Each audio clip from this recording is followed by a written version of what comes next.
બે સંવાદદાતા મારી સાથે જોડાઈ ગયા છે, અર્પણ અને રવિ. રવિ, આપ સતત વડોદરાથી છો અને અર્પણ પણ વડોદરામાં સતત છો, બંને પાણીની વચ્ચે છો.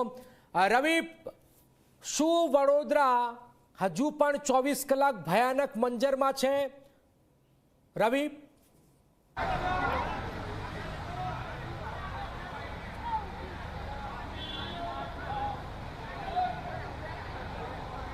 બિલકુલ જનક, વડોદરા જે છે તે ભયાનક પૂરની પરિસ્થિતિમાં છે અને આપ જોઈ શકો છો કે કઈ રીતના વડોદરામાં જ્યાં જુઓ ત્યાં પાણી જ પાણી દેખાઈ રહ્યા છે. દાંડિયા બજાર જે અકોટા છે, 4 રસ્તા, ત્યાંથી લઈને યોગા સર્કલ સુધી જે છે તે પાણી અહીંયા ભરાયા છે. સાથે જ તમે આ તરફ જોઈ શકો છો કે વોર્ડ નંબર 11ની જે ઓફિસ છે ઘડિયાળ સર્કલ, ત્યાં પણ જે છે તે પાણી ભરેલા છે, જેના કારણે લોકોને ભારે મુશ્કેલીનો સામનો કરવો પડ્યો છે. લોકો જે છે તે એકબીજાને રેસ્ક્યુ કરીને લાવી રહ્યા છે.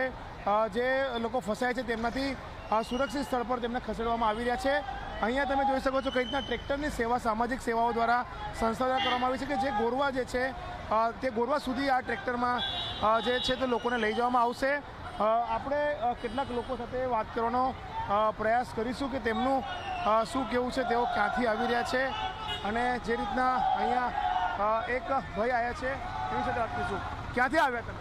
અમે દૂધ લેવા નીકળેલા, હમણાં દૂધ મળ્યું, લઈને ઘરે જઈએ. પાણી બહુ છે? બહુ છે પાણી.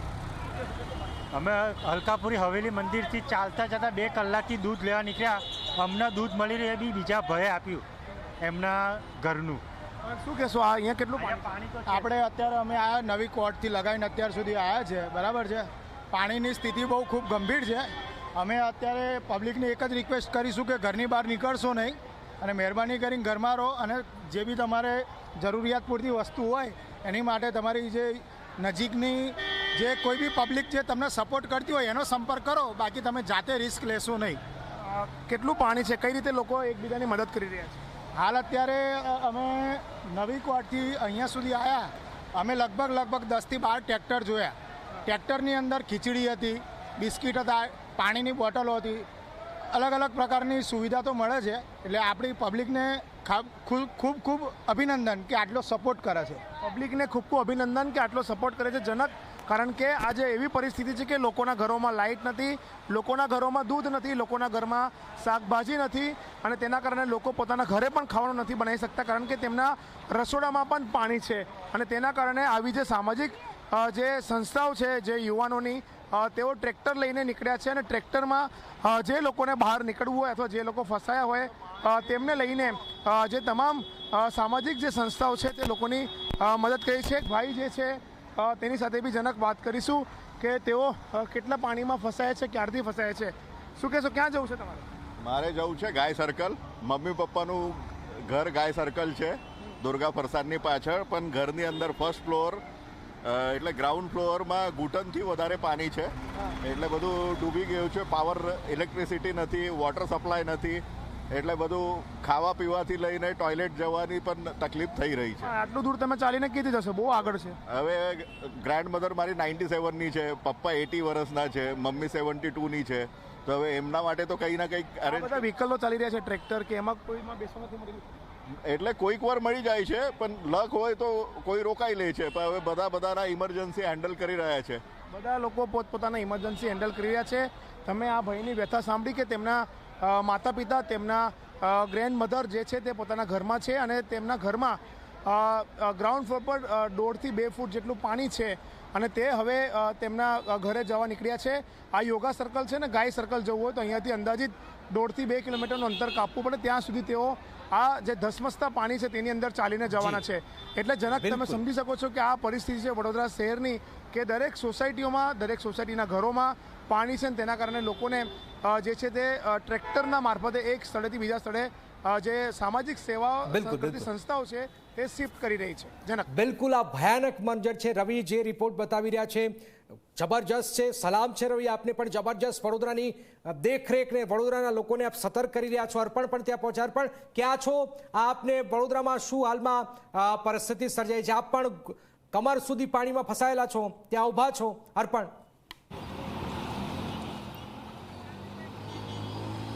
જનક હાલ થોડીક રાહતની વાત એ કહી શકાય કે સવારે જે સ્થળે મેં અહેવાલ દર્શાવ્યો હતો તે સ્થળે પુનઃ એકવાર પહોંચ્યો છું અને અહીંયા સવારની સરખામણીમાં પાણીની સપાટી 1 થી 1.5 ફૂટ જેટલી ઘટી છે. બિલકુલ વહેલી જ્યારે સવારે અમે અહીંયા પહોંચ્યા 10 વાગ્યા 11 વાગ્યાની આસપાસનો સમય અહીંયાનો હતો. મુક્તાનંદ સર્કલ શહેરનો જે કારેલી બાગ વિસ્તાર છે આ સર્કલ પર આપ જોઈ શકો છો હાલમાં લોકોની જે અવરજવર છે તે સવારના પ્રમાણમાં વધુ જોવા મળી રહી છે, એટલા માટે કે પાણીનું લેવલ ઘટ્યું છે. આ સામેની તરફ જે કોમ્પ્લેક્સ છે તેનાથી લગભગ 70 થી 80 મીટરના અંતરે પાછળની તરફ વિશ્વામિત્રી નદી છે કે જે પોતાના કિનારા તોડી અને શહેરમાં પ્રવેશી હતી અને તેના જ પાણી હજી પણ માર્ગો ઉપર જોવા મળી રહ્યા છે. પરંતુ 6 કલાકના સમયગાળામાં આપણે 11થી સમયનો હમણાં 5 વાગ્યા સુધીનો સમય ગણીએ તો 6 કલાકના સમયગાળામાં આ જ સર્કલ ઉપર પાણીનું લેવલ 1 થી 1.5 ફૂટ ઘટ્યું છે. અને વડોદરા શહેરની વાત કરીએ તો તંત્ર હાલમાં સંપૂર્ણ લાચાર છે કુદરતની સામે અને જ્યાં જ્યાં તંત્ર નથી પહોંચી શક્યું ત્યાં વડોદરાવાસીઓ એકબીજાની મદદ કરવા વગર કોઈ પણ પ્રકારના નાત જાત ધર્મને જોયા વગર હાલમાં બહાર નીકળી ચૂક્યા છે. જે સોસાયટીઓ છેલ્લા 48 કલાક કરતાં પણ વધુ સમયથી પાણીમાં ડૂબેલી છે કે જ્યાં વીજ પુરવઠો નથી, ઘરમાં નાના બાળકો છે, વૃદ્ધો છે કે જેમને પીવાનું પાણી નથી મળી રહ્યું, પોતે અતિ વિશાળ પાણીના જથ્થાની વચ્ચે છે પરંતુ પીવા માટેનું એક ટીપું પણ નથી તેવી પરિસ્થિતિ છે જનક. એટલે આવા વિસ્તારોમાં જે સેવાભાવી સંસ્થાઓ છે, વિવિધ જે યુવક મંડળો છે, કેમેરા પર્સન જે દૂરનું એક ટ્રેક્ટર બતાવી રહ્યા છે, આ ટ્રેક્ટર હમણાં જ અહીંયાથી પસાર થયું અને તેની અંદર તે યુવકો છે ખીચડીના તપેલા છે, પાણીની બોટલો છે, બિસ્કિટ છે, ચવાણું હોય તેવું આપી રહ્યા છે. આપ દ્રશ્યોમાં પણ જોઈ શકો છો તેમને રોડની બાજુમાં પોતાનું ટ્રેક્ટર ઊભું રાખ્યું છે અને નજીકની જે સોસાયટીના રહીશો છે કે છેલ્લા 48 કલાક કરતાં વધુ સમયથી પાણી વગર ટળવળી રહ્યા હતા, પીવાના પાણી વગર, પોતે આટલા પાણીના જથ્થામાં છે પરંતુ પીવાનું પાણી લોકો પાસે નહોતું. તેમની મદદે વડોદરાના જ વિવિધ સમાજના વિવિધ વિસ્તારના જે યુવકો છે, યુવક મંડળો તે પહોંચ્યા છે. અમે પણ જ્યારે જે સમયે લગભગ 1 વાગ્યાની આસપાસ જે તુલસીવાડી વિસ્તાર છે ત્યાં ગયા હતા, ત્યાં પણ દિવ્યાંગ બાળકોની આખી સંસ્થા હતી. 60 કરતાં વધુ બાળકો છેલ્લા 48 કલાક કરતાં વધુ સમયથી ભૂખ્યા તરસ્યા હતા. ત્યારે પણ તેમને ફૂડ પેકેટ અને પાણીની બોટલો યુવકો દ્વારા છાતી સુધીના પાણીમાં આવીને પહોંચાડવામાં આવી હતી. એટલે હાલમાં તંત્ર જે છે પોતાનેથી બનતા પ્રયત્નો કરી રહ્યું છે પરંતુ આ કુદરતી આફત એટલી મોટી છે કે તંત્ર દરેક સ્થળે પહોંચી શકતું નથી. મશીનરીની જે મર્યાદા આવી ગઈ છે, લોકો એટલા વધુ પ્રમાણમાં ફસાયેલા છે કે દરેક જગ્યાએ તંત્ર પહોંચી નથી શકતું. NDRFની ટીમો કે જે વડોદરામાં કાર્યરત છે તેમને સતત કોલ આવી રહ્યા છે કે આ કારણથી અહીંયા આ વ્યક્તિ ફસેલી છે, બાળક છે, વૃદ્ધ છે, મહિલા છે, સગર્ભા છે, આવા જુદા જુદા અનેક કારણો સામે આવી રહ્યા છે. પરંતુ હાલ રાહતની વાત એ છે કે વરસાદ સંપૂર્ણ બંધ છે વડોદરામાં અને વિશ્વામિત્રીના પાણી કે જે વડોદરા શહેરના રાજમાર્ગો ઉપર પોતાનું રાજ જમાવીને બેઠા છે, ધીમી પરંતુ મક્કમ ગતિએ હવે પાણીનું રાજ અહીંયાથી ઓછું થઈ રહ્યું છે તેવું અહીંયા લાગી રહ્યું છે. જનક, બિલકુલ બિલકુલ આપ અર્પાણે જે વાત કહી છે ખૂબ જ ગંભીર વાત છે. હાલાકી પાણી થોડું થોડું હવે ઓસરી રહ્યું છે. અર્પણ આપણી પાસે આવીએ છીએ પણ જે રીતની પરિસ્થિતિ વડોદરામાં હજુ પણ 14 થી 16 કલાક સુધી લાગી શકે છે. નાના બાળકોથી માંડી વૃદ્ધો, યુવાનો, તમામ લોકો જવું તો જવું ક્યાં, જીવન થંભી ગયું છે. ભયાનક મંજર. 3 દિવસથી વડોદરામાં બધું જ બંધ છે. લોકોને હવે જીવન જરૂરિયાતની ચીજ વસ્તુ સેના સતત ખડે પગી છે અને આ પરિસ્થિતિની વચ્ચે આપ જોઈ રહ્યા છો વડોદરા હજુ પણ પાણી પાણી.